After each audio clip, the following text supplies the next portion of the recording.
जय हिंद, नमस्कार। मैं अंबर जैदी स्वागत करती हूँ आप सबका एक बार फिर से हमारे आज के कार्यक्रम में। और आज के कार्यक्रम में बड़ी खबर के साथ आप सबके साथ हाजिर है। वो खबर ये है कि भारत और फिलीपींस के बीच में पहली जॉइंट नेवल ड्रिल होने वाली है अगस्त के महीने में। और साथ ही खबर ये भी है कि ये जो नेवल ड्रिल होगी ये उस आइलैंड में होगी जो चाइना और फिलीपींस के बीच में एक झगड़े का कारण बना हुआ है, स्कारबोरो शॉल, जिसको लेकर फिलीपींस और चाइना यूनाइटेड नेशन में पहुंचे थे। और यूनाइटेड नेशन ने फिलीपींस के फेवर में फैसला दिया था, लेकिन चाइना अभी भी अपनी बात पर अड़ा हुआ है और इस आइलैंड पर अपना हक जताने की बात करता है। उसी आइलैंड में ये नेवल ड्रिल होगी। और साथ ही खबर ये भी है कि जो फिलीपीन के प्रेसिडेंट हैं मार्कोस जूनियर, वो भी भारत दौरे पर रहेंगे अगस्त के महीने में, 4 से 8 अगस्त के बीच में। तो ये जो दोनों देशों के बीच में नेवल ड्रिल है, ये अपना आप में पहली बार इस तरह की एक्सरसाइज हो रही है। क्या कुछ संकेत देती है, इस पर बात करेंगे। हमारे साथ बात करने के लिए मौजूद है उमेश अग्रवाल जी। उमेश जी, बहुत बहुत स्वागत है आपका। जय हिंद, नमस्कार। जय सिया राम नंबर जी। जय सिया राम। उमेश जी, जो ये जॉइंट नेवल उमेश जी, जो ये जॉइंट नेवल एक्सरसाइज है भारत और फिलीपींस के बीच में, ये अपने आप में काफी इम्पोर्टेंट इसलिए हो जाती है कि जो ये आइलैंड है स्कारबोरो शोआल फिलीपींस में, जिसमें चाइना भी हक जताता है। क्या सारा इससे आप सार निकालते हैं इस पूरी इवेंट से, जो जिस तरह से मैरीटाइम कॉर्पोरेशन एक्टिविटी बढ़ रही है दोनों ही देशों के बीच में? देखिए अमर जी, सबसे पहले तो भारत और फिलीपींस के बीच में एक तरह से लैंडमार्क अग्रीमेंट होने की संभावना है, क्योंकि हम्म। फिलीपींस के राष्ट्रपति मार्कोस जूनियर भारत आ रहे हैं। और उनके उन्हीं देखिए टाइमिंग देखिए, वो आ रहे हैं अगस्त 4 से अगस्त 8। और ये जो होने वाली है नेवल ड्रिल, ये होने वाली है जुलाई 30 टू अगस्त 3। तो ये 4 नेवल वेसल्स भारत ने अभी फिलीपींस में भेजा है। और फिलीपींस में जाके वहां पे वो लोग ज्वाइंट मिलिट्री ड्रिल्स करने वाले हैं।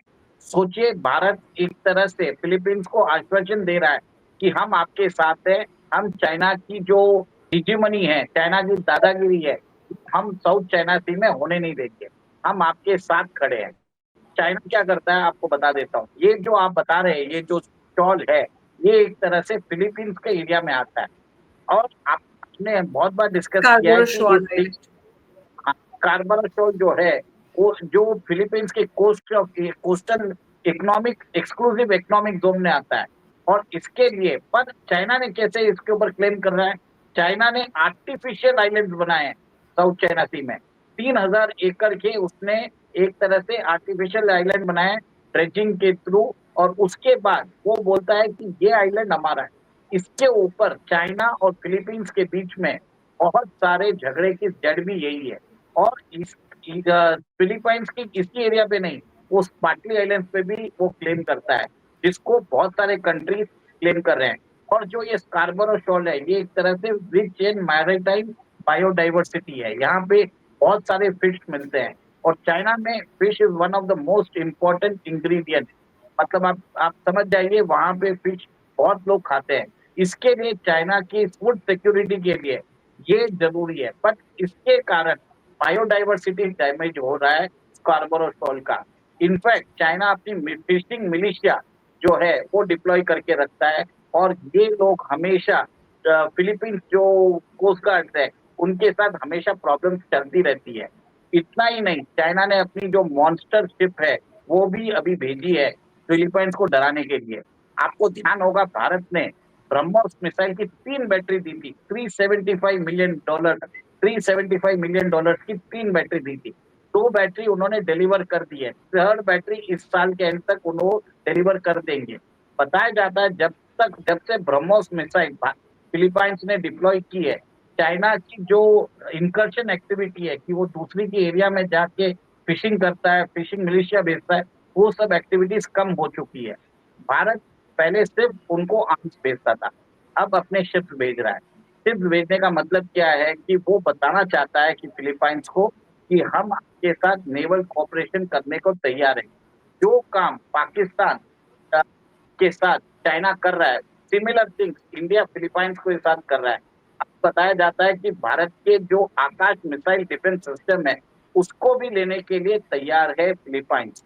आप और आपने देखा है कि कैसे आकाश मिसाइल डिफेंस सिस्टम को जो हमने टेस्ट किया था, जो अभी लद्दाख में भी टेस्ट किया था उसका प्राइम वेरिएंट, तो फिलीपाइन को समझ में आ गया है कि this is one of the tested systems और इसकी जो पुष्टि है जो ऑपरेशन सिंदूर में हो चुकी है। इसके कारण ये देखिए कि भारत के मिसाइल डिफेंस सिस्टम्स के लिए हर जगह से लोगों ने इंटरेस्ट दिखाना चालू कर दिया। फिलीपाइन छोड़िए, इवन ताइवान ने भी बोलना चालू कर दिया कि आपके जो मिसाइल डिफेंस सिस्टम है वो बहुत ड्यूरेबल है। अब चाइना एक तरह से हम चाइना को उनके बैकयार्ड में जाके उनको समझा रहे हैं। साउथ चाइना सी, ये साउथ चाइना सी चाइना का बैकयार्ड है। चाइना यहाँ पे कोई भी इंटरफियरेंस नहीं चाहता। भारत वहां पे जाके ड्रिलिंग, एक्सप्लोरेशन, ये सब एक्टिविटीज करने वाला है। देखने वाली बात है कि चाइना रिस्पॉन्ड कैसे करेगा। जो काम वो पाकिस्तान को रख के श्रीलंका में अपनी स्पाई शिप भेजता है, भारत ने अब एक तरह से अपने जो नेवल एसेट्स है जो भेजा है, 4 शिप भेजा है, इसके कारण आप ये देखेंगे कि फर्स्ट टाइम लाइव ड्रिल्स भी हो रही है। लाइव ड्रिल्स के कारण आप समझ जाइए आगे भी कोऑपरेशन बढ़ता रहेगा। और जो फर्डिनांड मार्कोस जूनियर आ रहे हैं, इसके कारण आप एक कॉम्प्रिहेंसिव स्ट्रेटेजिक एग्रीमेंट आप देखेंगे जिसमें भारत चाइना को चेकमेट करेगा उस साउथ चाइना सी में यूजिंग फिलीपाइन। और फिलीपाइंस को देख के आप देखेंगे वियतनाम, इंडोनेशिया, ताइवान, ये सब भारत के साथ आने वाले हैं, क्योंकि सब लोग चाइना की दादागिरी से परेशान। चाइना वहां पे आर्टिफिशियल आइलैंड बनाता है, वहां पे नेवल ब्लॉकेट करता है, अपनी फिशिंग मिलिशिया भेजता है, एक तरह से दादागिरी करता है। और एक और एक चीज है, वहां पे अगर फिलीपाइंस के कोस्ट गार्ड जाते हैं तो उनके ऊपर पानी बरसाता रहता है बहुत जोर से अपनी शिप से। तो चाइना को उनके बैकयार्ड में उनको एक तरह से शय और मात देने के लिए भारत ने अपना ये कदम रखा है। और this is the first time that India is conducting live drills with Philippine in South China Sea. बिल्कुल। और ये जो लेटेस्ट हम जिस अपडेट पे बात कर रहे हैं, कहीं न कहीं ये जो चाइना का जो एक बिहेवियर है इंडो पैसिफिक में, उसको एक काउंटर के तौर पे भी देखा जा सकता है कि किस तरह से जो अपनी एक हेजेमनी दिखाता है चाइना इंडो पैसिफिक में। वो अपने आप में उसको उसका जवाब भी है। और जब प्रेज़िडेंट मार्कोस जूनियर भारत आएँगे तो ये भी बात सामने आ रही है। तो कई high level meetings, ministerial level meetings भी की जाएंगी, क्योंकि उनके साथ में एक डेलीगेशन रहेगा और डिफेंस और फाइनेंस और सभी क्षेत्रों में बात होगी, चर्चा होगी। और जो कॉपरेशन है वो आगे और बढ़ेगा, क्योंकि हमारी डिफेंस कॉपरेशन भी है। और अब जैसे कि आपने भी बताया, आगे आकाश को लेकर भी शॉर्ट रेंज जो आकाश मिसाइल है उसको लेकर भी बात चल रही है। देखिए अंबर जी, भारत ने अभी मार्च 2025 में उन्होंने एक डॉक्ट्रिन उन्होंने अडॉप्ट की है, महासागर। पहले उन्होंने 2015 में उन्होंने सागर डॉक्ट्रिन की थी। सागर डॉक्ट्रिन का था security and growth in the region. इसका मतलब ये था कि इंडियन ओशन रीजन में जहाँ पे इंडिया की कोस्ट लाइन रहती थी, हम वहां तक सबको डिफेंड करेंगे। अब हम डीप सी के अंदर भी हम अपनी पैठ बढ़ा रहे हैं। इसके लिए हमने महासागर डॉक्ट्रिन उसको अडॉप्ट किया है। महासागर का मतलब ये है कि हम Indian ocean region and beyond भी जाके भारत के इंटरेस्ट को हम प्रोटेक्ट करेंगे। म्यूचुअल एंड होलिस्टिक डेवलपमेंट इसका मतलब है। अब ऐसा है कि वहां पे जाके हम ड्रिलिंग भी करेंगे, उधर जाके हम मिनरल का एक्सप्लोरेशन भी करेंगे, ऑयल एक्सप्लोरेशन भी करेंगे, और भारत का इंटरेस्ट जहां होगा हम उसको केटर भी करेंगे। तो ये भारत का महासागर जो डॉक्ट्रिन है तो मोदी जी ने अडॉप्ट किया था मार्च 2025 में, इसकी एक तरह से वैलिडेट भी कर रहा है। आप समझ जाइए, भारत आज चाइना को समझा रहा है कि जो काम वो बांग्लादेश में जो पोर्ट्स लेके कर रहा है, हम्बनटोटा पोर्ट जो श्रीलंका में दिया और ग्वादर में कर रहा है, भारत भी सिमिलर थिंग साउथ चाइना सी में करेगा। वहां पे आके चाइना के एनिमीज को आर्म करेगा। वहां पे बहुत बड़ा डिफेंस मार्केट है, भारत उसको टैप करने की कोशिश करेगा। और भारत ने एक तरह से टैप कर भी लिए हैं। और आपने ये भी देखा है कि कैसे इंडोनेशिया के जो राष्ट्रपति प्राबो सुबियांतो वो आए थे, वो भी ब्रह्मोस मिसाइल देने के लिए तैयार है। वियतनाम हमसे बात कर रहा है कि कम से कम $700 मिलियन के आर्म्स की बात कर रहा है। हमसे $450 मिलियन की डिफेंस डील्स के लिए ये प्रोग्रेस चल रही है इंडोनेशिया के साथ। In fact many other countries even Saudi is interested in India missile defence systems and BrahMos. तो आप ये देखिए कि ये जो टाइस है जो हम फिलीपाइंस के साथ कर रहे हैं, इसमें हम ट्रेड भी बात करेंगे, हम उसके अंदर ऑयल एक्सप्लोरेशन की बात करेंगे और मैरीटाइम रूट्स को सेफगार्ड करना है, उसके बारे में भी बात करेंगे। बिल्कुल, लेकिन ये भी है कि 2020 जो गलवान क्लैश हुआ था, उसके बाद से चाइना और भारत के बीच में जो रिश्ते हैं, वो बेहतर होना शुरू हो गए हैं, इम्प्रूव हो रहे हैं टाइज़। और ये भी है कि जो एक्सटर्नल अफेयर मिनिस्टर जयशंकर साहब की विज़िट थी बीजिंग में, और उसमें जिसमें उन्होंने बातचीत की थी चाइनीज़ फॉरेन मिनिस्टर वांग यी से, उसके बाद उन्होंने जो स्टेटमेंट जारी किया था, उससे ये बात सामने आई थी कि जो देश हैं वो बायलैटरल रिलेशन और जो भी स्मूथ डेवलपमेंट्स हैं आगे के, उस सब पे ध्यान रखा जाएगा। तो हालाँकि साफ तौर से देखा जा रहा है कि रिश्तों में सुधार तो आ रहा है, लेकिन इंडिया काफ़ी कॉशियस नज़र आ रहा है यहाँ पर।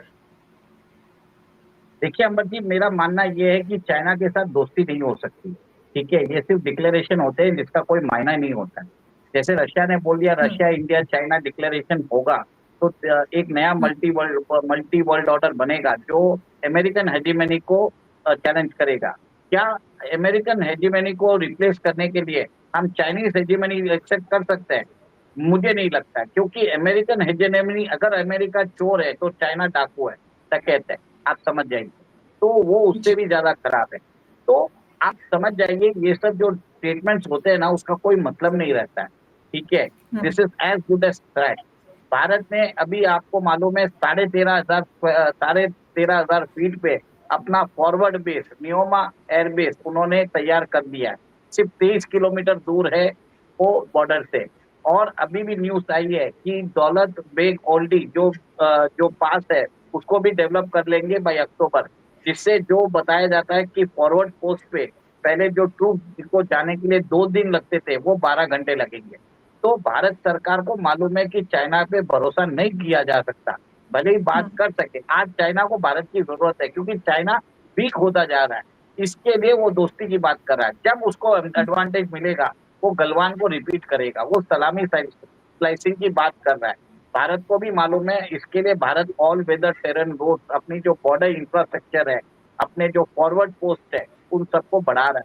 भले ही लक्षद्वीप में बित्रा आइलैंड हो या लद्दाख में वापस फॉरवर्ड पोस्ट बनाना हो, सब जगह चाइना हमारा दुश्मन है, ये बात जान के रखिए। इनफैक्ट फिलीपाइंस के साथ हमारा जो कोऑपरेशन चल रहा है, this is hmm, only because कि चाइना हमारा नंबर 1 एडवर्सरी है।